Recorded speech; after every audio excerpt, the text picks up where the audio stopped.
ধীর গতিতে চলছে জামালপুরের নান্দিনা লক্ষ্মীরচর ব্রিজের নির্মাণ কাজ। ভোগান্তিতে এলাকাবাসী। আরো জানাতে সরাসরি যুক্ত হচ্ছেন সহকর্মী রিয়াদ হাসান হৃদয়। হৃদয়, আপনি নিশ্চয়ই আমাকে শুনতে পাচ্ছেন। হৃদয়, কবে নাগাদ আসলে এই কাজ সম্পন্ন হতে পারে, কি বলছেন কর্তৃপক্ষ, সেই সাথে জানাবেন স্থানীয়রা কি বলছেন? ধন্যবাদ। আমি যে স্থানটিতে দাঁড়িয়ে রয়েছি এটি জামালপুর সদর উপজেলার নান্দিনাতে। এই নান্দিনা এবং লক্ষ্মীচরের সাথে যে একমাত্র মানুষের যে যাতায়াতের ব্যবস্থা এটি কিন্তু নৌকা যোগে এখনো হচ্ছে। এবং 2022 সালে যদি আপনাদের একটু দেখাই যে 2022 সালে মূলত এই যে স্থানটিতে রয়েছে এই স্থানটিতে একটি ব্রিজ নির্মাণের জন্য বরাদ্দ হয়েছিল 1,06,106,82 টাকা, 82 লক্ষ টাকায় মূলত একটি বরাদ্দ হয়েছিল। এই বরাদ্দতে আমরা দেখছি কাজ শুরু হয়েছিল, তবে কাজ 3 বছরে শেষ হওয়ার কথা থাকলেও এখন পর্যন্ত এই কাজের অর্ধেক কাজ হয়নি এমনটি আমরা জানতে পেরেছি। এবং এই কাজটি না হওয়াতে আমরা যদি বলি যে এই বছরের মূলত অক্টোবরের দিকে কাজ শেষ হওয়ার কথা, তো এখনো এই কাজের যে ধীরগতি, এই ধীরগতির কারণে এখানকার যারা রয়েছে স্থানীয় তারা কিন্তু খুব হতাশায় রয়েছে যে আসলে কাজটি সঠিক সময়ে শেষ হবে কিনা। আমরা একটু কথা বলবো এখানে যারা রয়েছে তাদের সাথে, একজনের সাথে আমরা কথা বলতে চাই যে মূলত এই কাজটির বিষয়ে তারা স্থানীয়ভাবে কি বলছে।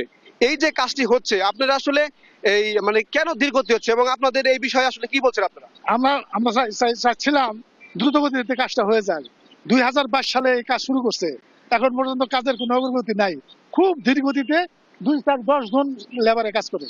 হ্যাঁ, এই ব্রিজটা না থাকায় আমাদের চলা এলাকার যে কত বড় একটা অসুবিধা হয়েছে এটা বলার মতো নাই। একটা রুগী নিয়ে যে যাবো এক জোগাড় নাই।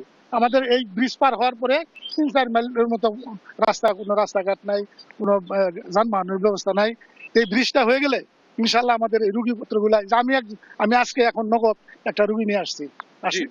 এই যে শুনছিলেন যে আসলে যদি বলি যে 5 তারিখে যে গণ আন্দোলন হয়েছিল, সেই আন্দোলনের পর থেকে যে ঠিকাদার রয়েছিল এই ঠিকাদার কিন্তু আসলে আত্মগোপনে থাকার কারণে এই কাজটি বন্ধ রয়েছে। এবং আমরা সর্বশেষ যেটি জানতে পেরেছি যে সেই ঠিকাদারকে বাতিল করে নতুন একজন ঠিকাদার দিয়েছে, তবে সেই ঠিকাদারও এখন পর্যন্ত কাজের কোনো অগ্রগতি হয়নি।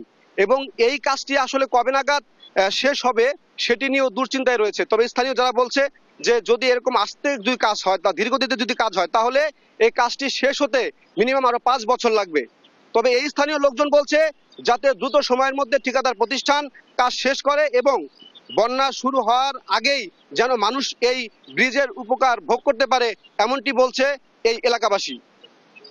এই ছিল জামালপুরের তুলসীরচর এবং নান্দিনার ব্রিজের সর্বশেষ খবর।